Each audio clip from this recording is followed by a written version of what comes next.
Hi, hello everyone. This is Ankit sir. Welcome back to our wonderful educational learning platform, the SM Academy. आज हम लोग class 12 का chapter number 9 current electricity को discuss करने वाले हैं। ये जो चैप्टर है बहुत इंपॉर्टेंट चैप्टर है।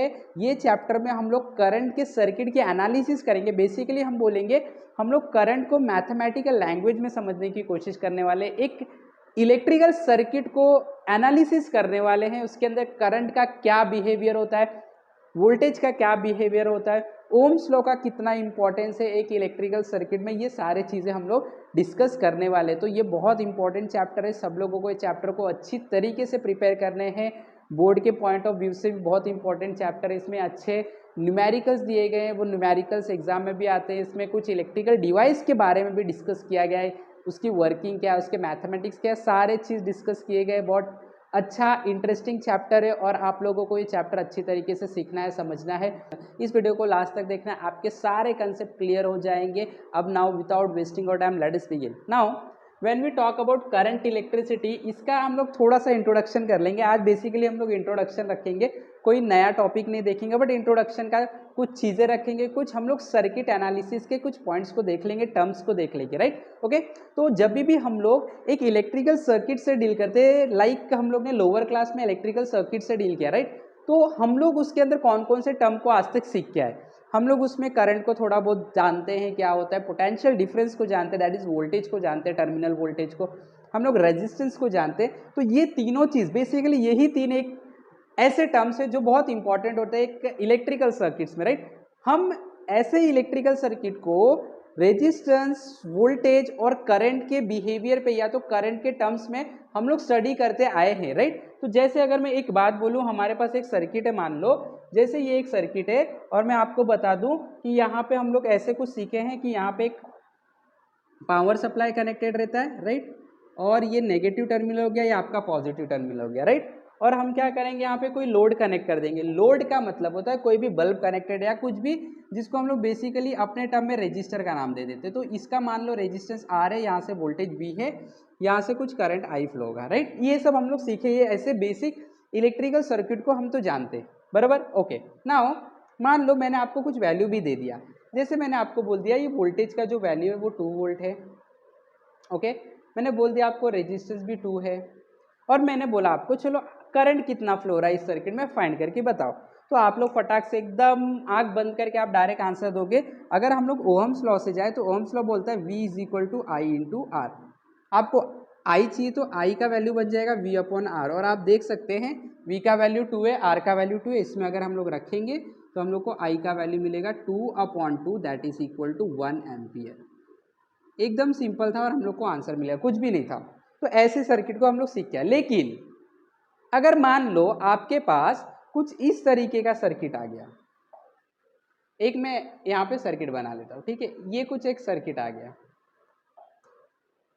इस सर्किट में यहाँ पे आपके पास एक पावर सप्लाई कनेक्टेड है, यहाँ पे भी आपके पास एक पावर सप्लाई कनेक्टेड है, उसके बाद यहाँ पे आपके पास एक रेजिस्टर कनेक्टेड है, यहाँ पे भी कनेक्ट कर लो कोई प्रॉब्लम नहीं, यहाँ पे भी आपके पास एक रेजिस्टर कनेक्टेड है। इसका नाम चलो मान लो R है, R1 है 5 ओम का है, ये R2 है सपोज 6 ओम का है, इसका वैल्यू है 3 वोल्ट, इसका वैल्यू है 2 वोल्ट। अब किसी ने पूछा बताओ करंट कितना फ्लो हो रहा है। तो अभी देखो क्या हो गया, जो पहले हमारे पास सर्किट था एक सिंपल सा सर्किट था जिसमें एक पावर सप्लाई था, एक रेजिस्टर था, नॉर्मली ओम्स लॉ लगाया, आंसर आ गया, फटाक से आंसर आ गया। लेकिन जब आपके पास ऐसी सर्किट आ गया, अभी देखो ये सर्किट थोड़ी सी कॉम्प्लेक्स हो गई, यहाँ पे 2 पोटेंशियल आ गया, 2 पावर सप्लाई, 2 रेजिस्टर है, आप और एक रेजिस्टर कनेक्ट कर दो और एक पावर सप्लाई कनेक्ट कर दो। तो अब ऐसी सर्किट के एनालिसिस करना थोड़ा सा डिफिकल्ट हो जाता है with the help of Ohm's law.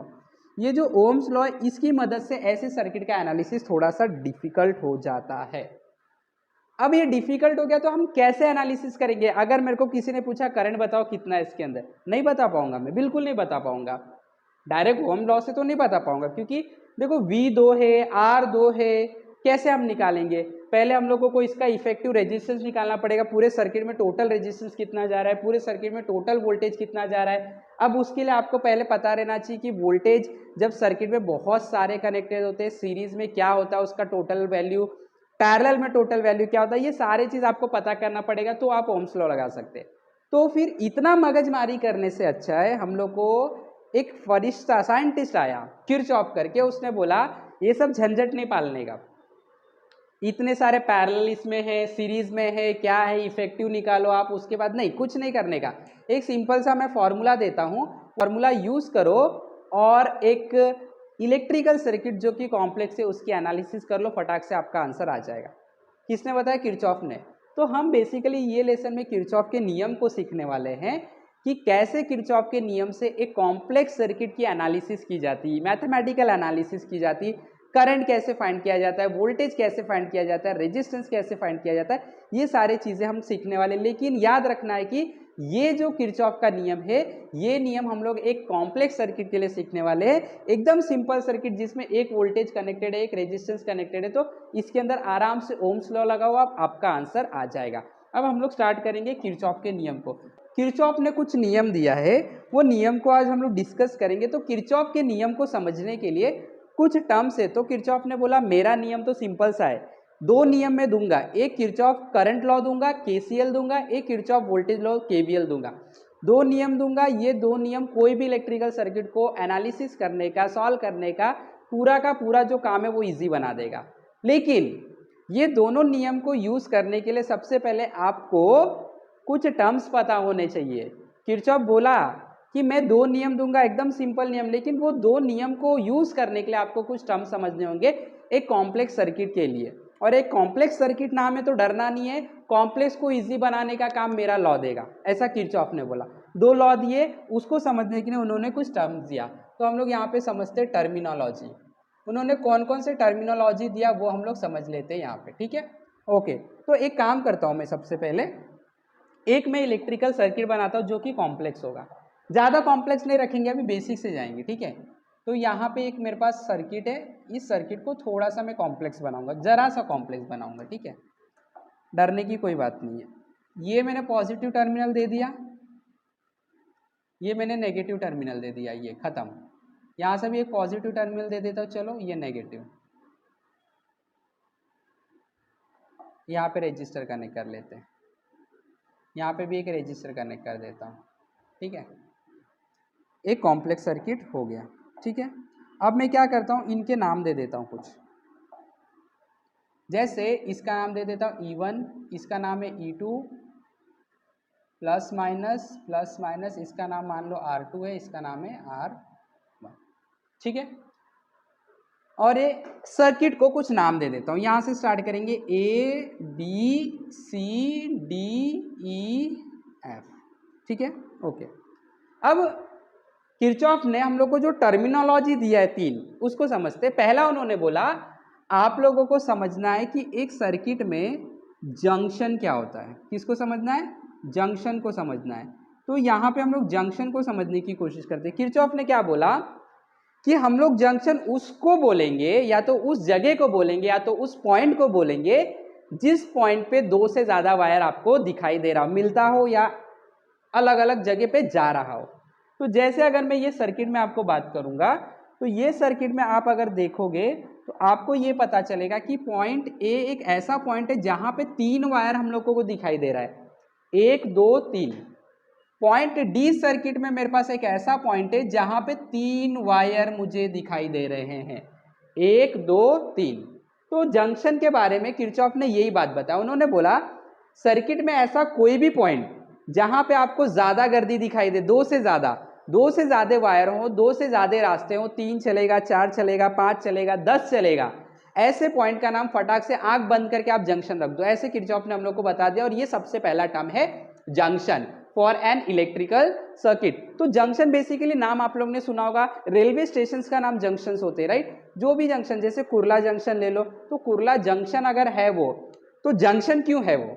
Junction इसलिए क्योंकि वहां से सारे शहरों के लिए ट्रेन निकलती, मतलब उस पॉइंट से बहुत सारे ट्रेन निकलेंगे, दो से ज्यादा ट्रेन निकलेंगे, इसके लिए जंक्शन। तो ये पॉइंट भी ऐसा पॉइंट है जहां पे बहुत सारे जगह रास्ता निकल रहा है। ये पॉइंट ऐसा पॉइंट है सर्किट में जहां पे बहुत सारे रास्ते निकल रहे, इसके लिए किरचॉफ ने इसका नाम जंक्शन रख दिया। क्या रख दिया? जंक्शन। तो मैं जंक्शन के बारे में क्या बताऊंगा? मैं जंक्शन के बारे में बताऊंगा, it is a point in an electrical circuit कहाँ पे? सर्किट में। It is a point in an electrical circuit, कहाँ पे? इलेक्ट्रिकल सर्किट में, वेयर, जहाँ पे, where more than two conductor meet. Meet मतलब क्या होता है? मिलना। जहाँ पे दो से ज़्यादा कंडक्टर वायर मिलते हैं उस पॉइंट को हम लोग जंक्शन बोलते हैं। जैसे इस केस में point A and point D इस जंक्शन, जो हमारा सर्किट है उसमें ये दो पॉइंट क्या है? जंक्शन का काम कर रहे हैं। तो आई होप कि सब लोग को समझ में आ चुका है जंक्शन क्या होता है, ठीक है। अब सेकेंड जो उन्होंने बताया हम लोग को, उन्होंने बोला जंक्शन जैसे आपको समझ में आ जाएगा काम नहीं होगा पूरा। अब उसके बाद और एक चीज आपको समझना पड़ेगा, वो होता है लूप। क्या होता है? लूप। अब लूप किसका नाम रखा है उन्होंने, देखते हैं। तो उन्होंने बोला कि सर्किट में कोई भी क्लोज रास्ता रहेगा, बंद रास्ता रहेगा, उसका नाम आप आंख बंद करके आप उसका नाम क्या रख दो? लूप रख दो। तो कैसे रख देंगे? तो आंसर देखो यहाँ पे ए बी सी डी ए, ये पूरा एक बंद रास्ता है, इसका नाम लूप हो गया।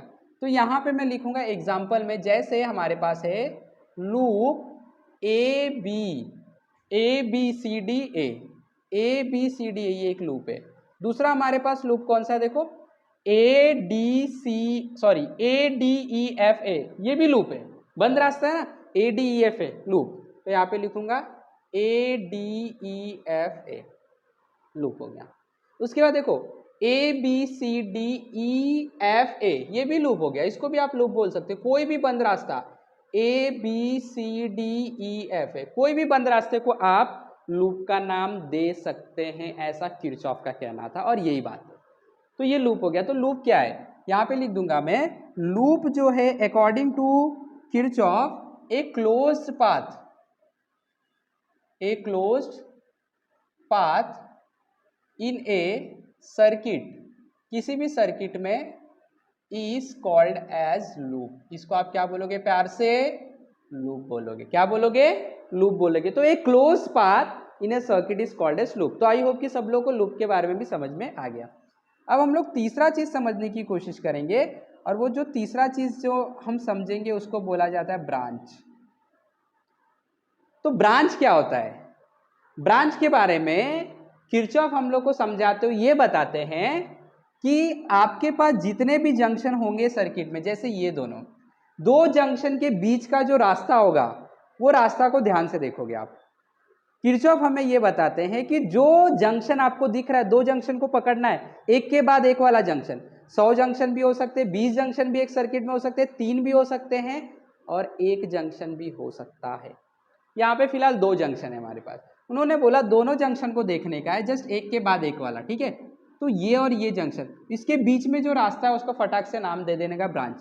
तो आप देख सकते हो ये रास्ता को पूरा ब्रांच बोलेंगे। क्या बोलेंगे? ब्रांच। तो यहाँ पे लिखूंगा मैं ए से लेके बी एक ब्रांच हो गया, नॉट बी, सॉरी डी। ए से डी एक ब्रांच हो गया, ये ए डी। उसके बाद देखो ये 2 जंक्शन है, वो दोनों के बीच में ये भी तो एक रास्ता है, तो ए बी सी डी पे एक ब्रांच हो जाएगा। सेकेंड ब्रांच आपका हो गया ए बी सी डी। उसके बाद अगर आप देखोगे तो ये 2 जंक्शन के बीच में ये भी तो एक रास्ता है, तो ए एफ ई डी भी क्या हो जाएगा? ब्रांच हो जाएगा। ए एफ ई डी, और आपके ऊपर है, कोई ऐसा कंपलसरी नहीं यही से स्टार्ट करना है, लेफ्ट से भी स्टार्ट करो, D E F A B में ब्रांच का नाम रख सकता हूं, हमारे ऊपर है। तो this is what called as branch. तो ब्रांच के बारे में अगर मेरे को डिफाइन करना है तो मैं क्या बोलूंगा? मैं बोलूंगा द पाथ, यानी रास्ता, बिटवीन 2 एडजेसेंट जंक्शन। 2 एडजेसेंट मतलब जस्ट बगल वाले, 2 adjacent junction is called as branch, इसी को हम लोग ब्रांच का नाम देते हैं। तो इलेक्ट्रिकल सर्किट में किरचॉफ ने बताया, मेरे नियम को यूज करने के लिए आपको ये 3 चीज पता रहना चाहिए। फर्स्ट वन इज जंक्शन, जहां पे 2 से ज्यादा कंडक्टर मीट होते हैं। सेकेंड वन इज लूप, एक क्लोज रास्ते को लूप बोलेंगे। तीसरा जो होता है वो होता है ब्रांच, 2 जंक्शन के बीच के रास्ते को हम ब्रांच बोलते हैं। क्या बोलते हैं? ब्रांच बोलते हैं। क्या बोलते हैं? ब्रांच। क्लियर हुआ? तो आई होप कि सब लोग को इसके बारे में समझ में आ चुका है कि हम लोग ये चैप्टर क्यों पढ़ रहे हैं। बेसिकली हम लोग ये चैप्टर कॉम्प्लेक्स सर्किट के एनालिसिस के लिए पढ़ रहे हैं। कॉम्प्लेक्स सर्किट के एनालिसिस करने के लिए ओम्स लॉ जो है वो अच्छे से काम नहीं कर पाता, इफेक्टिवली काम नहीं कर पाता है, ज़्यादा टाइम कंज्यूमिंग हो जाता है। इसलिए किरचॉफ ने हम लोग को नए लॉ दिए। किरचॉफ के लॉ को समझने के लिए हम लोगों को ये 3 टर्म समझना है एक इलेक्ट्रिकल सर्किट के लिए, जो है जंक्शन, लूप और ब्रांच। तो आई होप कि सब लोग को बहुत अच्छे से समझ में आ चुका है। अगर पसंद आया है, समझ में आया है, तो फटाफट लाइक करना है, शेयर करना है, चैनल पे नए हो तो दूसरों को भी बताना है, आप भी सब्सक्राइब कर लो, हमारे साथ जुड़े रहे, सीखते रहे। Have wonderful day, have wonderful learning. Thank you very much.